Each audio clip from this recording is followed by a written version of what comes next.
Alright everyone, welcome back to another video. Last time we left off showing Guillard and de Gaulle. I don't know why my brain just had a short circuit there. But we showed them meeting up, and then also some donkeys getting their supplies dropped off. But we're now on to Allies gain foothold in southern Europe. After the Tunisian campaign came to an end, and the Axis armies had been finally driven out of the African continent, the victorious Allies were soon in the position to make their next move in the Mediterranean war zone. The capture of the small but strategically important island of Pictorial gave the British and U.S. Air forces valuable advanced airfields to complement those of Malta and those along the North African shores. For any amphibious military operations against the Mediterranean coastline of Europe, powerful support by fighter cover or air umbrella was absolutely necessary. Indeed, as experience in the war had already shown, no landings on an enemy-occupied coast, however skillfully planned and boldly carried out, could hope to be successful without fighter cover. The map on the right shows the approximate operational range of fighter aircraft based along the southern shores of the Mediterranean, including the island of Malta and Pictorial. It reveals quite clearly, therefore, why Sicily, although it was known to be the most strongly defended of all the chief Italian islands, was selected for the initial attack on the underbelly of Europe, instead of Sardinia or Corsica. As the map shows, Sicily lay well within the operational range of Allied fighter aircraft, whereas Sardinia was only partially within their range, and Corsica was right outside of it. It follows, therefore, that while fighters could have accompanied military landings on Sardinia, they could not have covered such landings in anything approaching sufficient strength. Over Sicily, on the other hand, strong fighter protection could be provided quite easily. Another important factor, which the Allied commanders must have undoubtedly had in mind when the decision to attack Sicily was made, was its possession of a large number of first-class airfields, which would prove of great value for the next step in the Mediterranean campaign, the attack on the Italian mainland. And yeah, you can see here, we see the air cover kind of, it's in, how it usually plays out is they have it in large circles, I guess, or bubbles. And we can see here's one big one all around here, and then here's another one, and they obviously meet in the middle here. So Sicily is right in that air cover, and a little bit of southern Italy too, but Sicily is directly in that. It covers barely that whole island. And like they said, Sardinia is slightly, but it's about a little bit over half of it is actually in range, where the other half is, this half is in range, the other half not so much.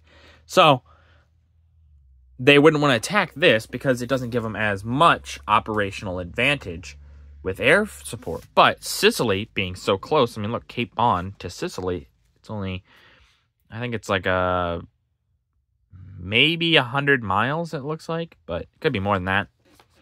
So it's not that far compared to somewhere like Sardinia.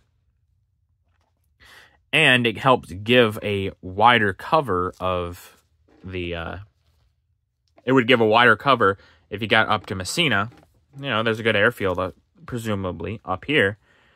It would give you huge air cover of southern Italy, which would help you when, like they said, they do land on Italy.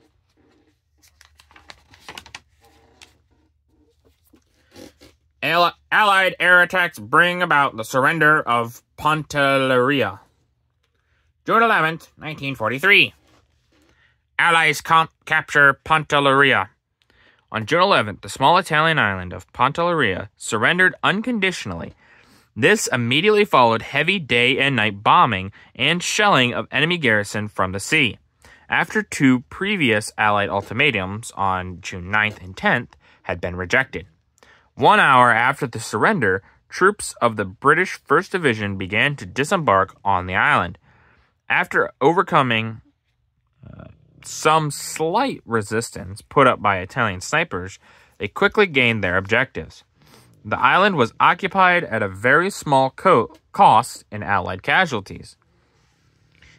Though a force of German dive bombers made a last-minute attempt to prevent the landings by bombing landing craft, these attacks were quite ineffective, as all the bombs fell wide.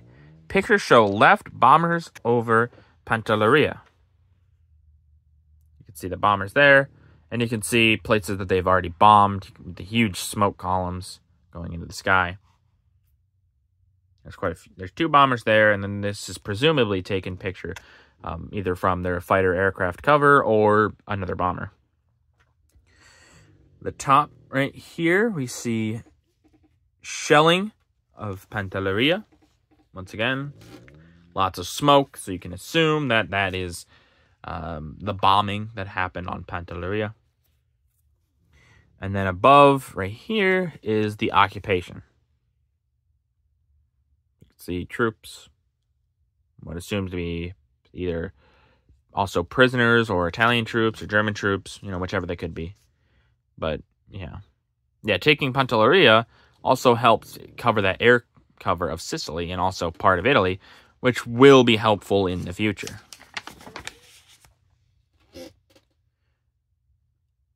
Amphibs, my bad, show their teeth as they dress for action. June 22nd, 1943. Ready to advance on enemy shores.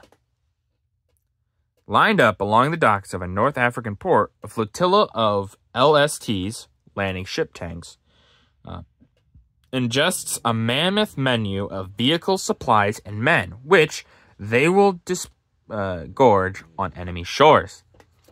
These LSTs, a new departure in amphibious operations, played a prominent role in the invasion of North Africa, and were to play an even greater part in the campaign in Italy. So yeah, we can see these LSTs. So before, they in a previous video, they showed the LSTs, and we got to see the front of them, and they looked huge, but we didn't get to see an aerial view of them. And so now you can see really how big these things are. I mean, look at these things. They're freaking huge. Look at all the vehicles that are going into them. And all the men and supplies. Look at all the vehicles already on them. Yeah, this is a great vehicle for this. Now, obviously, they will also play a role in Normandy, but it'll be a little different. It'll be more of after the beaches have already been taken. Which, I mean, I believe it'll do this with this too. But there's also some smaller craft here that'll also be, I'm assuming, taking part in the landing in Sicily. King George VI pays a visit to the African battlefront. June 24th to 26th, 1943. The king flies to the front. On June 12th, a service plane with two wing commanders at the controls landed on a North African airfield. Luggage in the plane was labeled T. Jerem, but out stepped the king to be welcomed by General Eisenhower, Admiral Cunningham, and Air Chief Marshal Tedder. He had borrowed the name of Guardsman Jerem, his orderly, from his visit to the 8th Army. The first time a king of England had ever flown to a battlefront. For several days, he busied himself with conversation with service commanders, visits to the men of the forces who welcomed him warmly. Meeting the American military and naval leaders, and other activities. He spent a day with the Navy, shaking hands with many of the men, who had seen action at Pictorial, and talking to merchant sailors who had been engaging in hazardous convoy duty. With Sir Andrew Cunningham, he visited units of the United States and British fleets in the Mediterranean, being piped aboard a British battleship and an American cruiser. The king inspected American infantry, watched a march past of armored forces, and exercises in street fighting. He invited General Gillard and General de Gaulle to lunch with Robert Murphy, the American minister, and the British resident minister, Harold Macmillan. One of his visits, unofficial and unexpected, gave rise to a remarkable display of loyalty and enthusiasm at a big convalescent rest center by the sea, where several thousand soldiers were recuperating after wounds and illness. Word flashed round that the king had arrived. Swiftly, men raced to greet him, crowding, laughing, and cheering wildly, many of them dashing out of the water to be among the first to shake their visitors' hands. Suddenly, somebody started the national anthem. It was taken up with fervor and emotion, and when it had been finished, the men cheering the king again and again. This picture shows the king walking between the packed lines of soldiers on the sands. And you can see, look at all the men here to see the king. Now, yeah, obviously this would be a big deal for a lot of these guys. I mean, this is their king. And obviously for the Americans, it's a foreign king, but it's still interesting to see. But for the British and even the Anzacs, or even the Indian divisions, this is their king. Or, you know, in the case of the Indians, this is their emperor. And so to them, this would be crazy. You know, imagine a king on a battlefront. That would be kind of crazy. And obviously, yeah, they had to fly him in under a different name and things like that, so that if they did get found out, they would be like, oh, well, it's a nobody. So it doesn't really matter. Just let him go. Not knowing that that was the king of the British Empire. It's neat. And it's pretty honorable that he went to go see these men. Definitely a boost of morale for them, I'm sure. But with that, that's going to do it for this video. If you guys liked the video, leave a like. If you didn't, leave a comment. Tell me what I can improve on. I always appreciate your feedback.